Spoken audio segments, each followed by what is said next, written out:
Hello, and welcome to the 2020 Organic Crops Virtual Field Tour. My name is Zach Hanssen. I'm an Extension Specialty Crops Pathologist with the University of Tennessee, and I'm going to be talking about some of the diseases that I've been observing at the Organic Crops Unit this season. But before I get into that, I want to talk about a sort of fundamental principle in plant pathology, and that is the disease triangle. So basically, this says that there must be three elements present in order for a plant disease to occur, and if all three elements are present at the same time, a plant disease will occur, and if they're not, the disease won't occur. And we can use this to think about ways to manage plant diseases. So the first element is a pathogen. That's a microorganism that's going to cause disease. The next is a susceptible host, so that's a plant that is susceptible to a given disease. And finally, the environment. We need to have a favorable environment for disease to occur. And sometimes people will include a fourth element, and that is time for the disease triangle, or disease pyramid in that case. Sometimes I think it's useful to think about time in this, but other times maybe not as much so. But with this next disease I'm going to talk about, I think it is very useful, and that is cucurbit downy mildew. So as you can see, we have some images of cucurbit downy mildew here. You get these kind of light yellow lesions on the leaf surface. All cucurbits are susceptible to downy mildew. The lesions are bound by the leaf veins, giving them a sort of angular appearance. And if you turn the leaf over, you'll see dark spores on the leaf underside. They can be difficult to see with the naked eye, but if you have the aid of a hand lens or a microscope, you can see them more easily. And you can see that on the image at the right there. So the way this disease is spread is by airborne spores, and they can travel a very long distance. And so one of the sort of fundamental practices that we encourage, especially with organic agriculture, but also conventional agriculture, is crop rotation. That's planting different crops year after year in the same piece of land so that you don't build up pathogens over time. Unfortunately, that technique does not work with cucurbit downy mildew because the spores are blown such a long distance in the air. This is caused by a fungus-like organism called Pseudoparanospora cubensis, and we monitor this disease nationwide. Myself and colleagues, other pathologists around the nation, monitor this nationwide so we can alert growers to when it arrives. And this is especially important for conventional farmers who are growing susceptible cucurbit crops and want to hold off on using some of those expensive fungicides that are very good for managing downy mildew. So they can hold off, and then once the disease arrives, they can start using the more expensive products to protect their crops. You can see the website there, cdm.ipmpipe.org. You can visit that site to see the latest occurrence map and see where the disease is and learn a little bit more about it. So I'm going to talk a little bit about the biology of cucurbit downy mildew because it does impact disease management. One important characteristic in particular, it has two strains called A1 and A2. The A1 strain causes downy mildew on cucumber and melons, cantaloupe and muskmelon in particular. And the A2 strain causes disease on a much larger or broader scope of cucurbit crops. You can see them listed here: pumpkin, watermelon, squash, cucumber, and melons. This is important because knowing which strain you have will influence which crops are susceptible to downy mildew at any given time. So what we do at the university is, and in my program, we monitor this disease using sentinel plots located in Knoxville. We plant all of these different cucurbit species, and we don't spray them with anything to protect them, and we wait for downy mildew to arrive. And once it does, we can see which species are impacted, so we know which strain we have. And then I also immediately deliver that information to county extension agents and also update that occurrence map that I mentioned earlier. And so if you are a commercial organic vegetable farmer and you're growing cucurbits, I recommend getting in touch with your county agent and letting them know that you would like to know as much about this disease as you can, and they can get in touch with me and find out these sorts of details.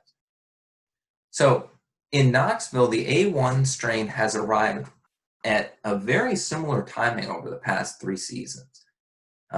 In 2018, it arrived on July 30th, and then a year later in 2019, it arrived on July 31st, and this year it arrived August 9th. And so there seems to be some consistency about when this disease is arriving in East Tennessee. This is important because, as I mentioned earlier, going back to that disease triangle or disease pyramid, timing is very important with this one, because coming kind of midsummer like that, late July, you probably have time to get in a good cucurbit crop before the disease arrives. So I encourage especially organic growers to consider focusing their cucurbit crops early in the season if possible, because once this disease arrives, organic growers do not have a lot of good chemical management options for controlling it, nor do they have good cultural management options. It's very difficult to manage once the disease arrives and becomes widespread. So having said that, planting the cucurbit crop as early as possible is definitely a good idea, especially for organic growers. Late season crops are probably going to be very challenging. You may escape that A2 strain potentially, but this year we have both A1 and A2 widespread in Tennessee. We've observed that throughout the state, and so there's a very high likelihood that any non-protected cucurbit crop in Tennessee will be impacted by downy mildew at this point. There are also some cucumber varieties that are less susceptible to downy mildew, and those are listed here. NY264, DMR 401, and Bristol are reported to have less susceptibility. They're not immune, but they may be less susceptible and might be good choices in our organic cropping system. Of course, there are many other diseases that can impact vegetables and cucurbits in particular. So I'm just going to mention a few that I've observed at the organic crop unit. The first is powdery mildew. Anyone that has grown cucurbits either in the garden or commercially is familiar with powdery mildew. It's very widespread. It's also spread by airborne spores, similar to downy mildew. You can see in the image here, it has these very conspicuous white powdery lesions on the leaf surface. That's where it gets its name. Fortunately, unlike downy mildew, we do have very good resistance to powdery mildew in some of our cucurbit cultivars. And probably most people in the audience know this, but when it comes to organic cropping, it is absolutely crucial to focus on cultural practices to manage pests and diseases, because we don't have the same reliance on chemical pesticides to do that work. Of course, it's a last resort in conventional agriculture as well, but the suite of options is much larger, and the efficacy of many synthetic pesticides is often quite a bit higher than it is for organic pesticides. So I strongly recommend choosing resistant cultivars whenever possible. Copper fungicides may have some efficacy against powdery mildew, but it's probably not excellent. And so cultural controls, very important with this one. Another disease that we had a little bit of an outbreak of at the organic crop unit this year is Fusarium crown rot. So as you can see, this, as the name implies, this fungal disease rots the crown of the plant and causes this very dramatic wilt of the whole plant. The plant won't recover from that wilt. And then if you were to pull it up and kind of inspect the root and crown area, you would see this dark lesion. It sometimes will become sort of rotten and even mushy and foul smelling. That's sometimes a characteristic of Fusarium crown rot.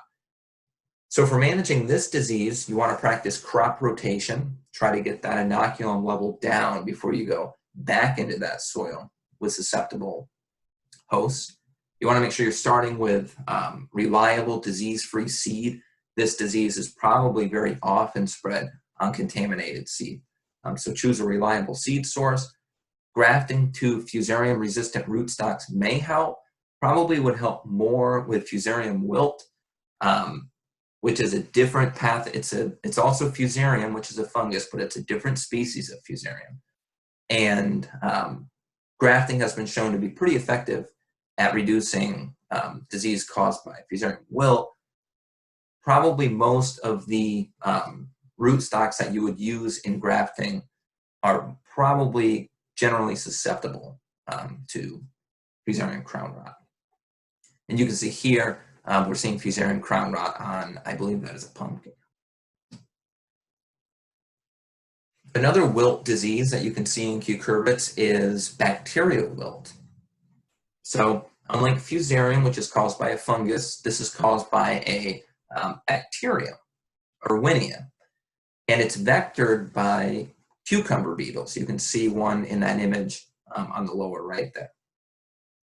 One way that this differs in terms of symptoms from fusarium crown rot is instead of the whole plant wilting all at once, a lot of times you'll see a single vine. In this case, we've got cucumbers that are impacted. You'll see one vine on a plant that is wilting, whereas the rest of the plant still appears to be pretty healthy. That's very often an indicator of bacterial wilt. Another field diagnostic that you can do for this disease is if you cut one of those affected stems, place it in a glass of water, you will see this kind of white bacterial streaming coming out of the stem tissue, which is actually the bacteria coming out of that tissue. That's another diagnostic feature of this disease. As I mentioned, it's spread by cucumber beetles, and really the way to manage this disease is to manage the vectors, the cucumber beetles, rather than the bacteria itself. So a few suggestions on doing that: practice crop rotation. This is a good idea for many different reasons. There's really never a circumstance where I would recommend not practicing crop rotation. It is almost always beneficial to do so, but it can reduce the numbers of cucumber beetles. Use transplants instead of direct seed to get that crop established more quickly. Exclusion of the insects with floating row covers can be helpful. Of course, they need to be removed once the plants start to flower, so you're not excluding pollinators. And I've listed a good overview of other organic practices for managing cucumber beetles below. This was an interesting observation this year. I saw some dodder out at the organic crop unit. So this is a parasitic plant. It's a plant that actually sort of infects and parasitizes other plants. And you can see some images of it here. It has this kind of yellow, stringy appearance, and it will, if it's allowed to sort of go unchecked, it can pretty well cover a crop, as you can see in that image. It has a wide host range, which includes many common vegetables. Grasses are not hosts, and so if you see dodder, some things you can think about to manage it. Of course, you want to remove it. So you want to remove all the infected plants and all the dodder that you can. Avoid planting susceptible hosts back into that soil, and make sure you avoid moving dodder seeds from infested areas to clean areas. If you get an outbreak of this, you want to contain it. You don't want to spread it, and you want to do everything you can to remove it and weaken it so you don't let it get out of hand. I haven't seen much of this in my experiences in the Southeast, but it is certainly interesting and noteworthy, I think. Early blight, of course, anyone that has grown tomatoes or Irish potatoes is familiar with early blight. Again, homeowners or commercial growers alike will have seen this. So this is a fungal disease, Alternaria. A couple of species are associated with it. It overwinters in the soil and in crop residue, and it will be splashed onto the lower leaves, and then over the season will kind of build up throughout the canopy and eventually defoliate the canopy. There are some tolerant varieties, and some colleagues at North Carolina State University have put together a list of those. I provided the link there, so you can check that out on your own. Again, crop rotation, very important for this one. This is one of those diseases where if you don't rotate crops, you will definitely get a buildup year after year of inoculum, making it much more problematic and difficult to manage. So crop rotation, very important with this one. Proper nutrient management also, just make sure you're growing that crop as healthy as you possibly can. Control the things that you're able to, like nutrition, watering, soil pH, those sorts of things. Limit leaf wetness. So this disease is going to be worse when the leaves are wet for a prolonged period of time. So use drip irrigation rather than overhead irrigation. And preventative fungicides may provide some benefit, but if you're going to use these organic products, they really do need to be sprayed on a very regular basis. So I've just completed a couple of years of testing a few conventional and organic pesticides in different spray regimes, 7 to 10 days versus more like 14, 18 days. And I found that in a copper and double nickel rotation, those are organically approved fungicides. If you extend that to 14 days or longer in your spray rotation, it's not better than doing nothing at all. And so you really don't get a return on that investment for those products. You can get some protection if you're spraying on a 7 to 10 day schedule. It's still not great, but I think if you have really high disease pressure, if you choose one of those more tolerant varieties to start with, which would be a good idea, and you choose one of these copper double nickel or one of the other organic fungicides, you need to spray them on a regular basis. You may get some benefit from that. If you can check out the 2020 Southeastern Vegetable Crop Handbook, you'll see more organically approved fungicide options for managing early blight. You can see that at growingproduce.com. And that's all I have for this segment. Thank you for your attention. There's my contact information. If you have any questions about anything that I've gone over here, feel free to reach out to me.